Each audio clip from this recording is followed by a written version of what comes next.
गुजरातमधून चिपळूणकडे जाणारा अवैध खैराची वाहतूक करणारा ट्रक वनविभागाच्या जाळ्यात. महाड वनविभागाची मोठी कारवाई. ट्रकसहित मोटरसायकल ताब्यात.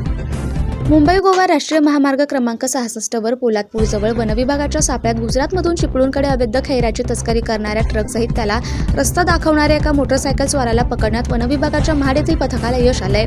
याबाबत अधिक माहिती अशी की मुंबई गोवा राष्ट्रीय महामार्ग क्रमांक 66 पोलादपूरजवळ MH12 EQ 9866 क्रमांकाचा ट्रक संशयास्पदरित्या जात असल्याचं वनविभागाच्या कर्मचाऱ्यांच्या लक्षात आलं. तसेच या ट्रकपुढे त्याला रस्ता दाखवण्यासाठी एक दुचाकी वनविभागाने ताब्यात घेतली आहे. या प्रकरणी आरोपी मोहम्मद अरसद राहणार गुलशन नगर हवेली जिल्हा वलसाड गुजरात आणि मोहम्मद उस्मान रुद्दीन खान राहणार जनावजी चाळ खिंडीपाडा मुलुंड कॉलनी मुंबई यांना पकडण्यात आले. या प्रकरणी भारतीय वन अधिनियम 1927 कलम 26(1) व 41, 42, 65 अनुसार गुन्हा दाखल केला असून महाड येथील महाड न्यायालयात त्यांना हजर केले असता 3 दिवसाची पोलीस कस्टडी सुनावण्यात आली आहे. गुजरात राज्यातून खैराची वाहतूक करून तो चिपळूण येथे नेत असताना संबंधित ट्रकचा अजून एक चालक गुजरात राज्यातला असून त्याला चिपळूणकडे जाणारा रस्ता माहीत नाही. यासाठी पनवेल येथे उतरून दुसरा चालक वाहन चालवण्यास बसला असण्याची शक्यता प्राथमिक तपासात वर्तवण्यात आली आहे.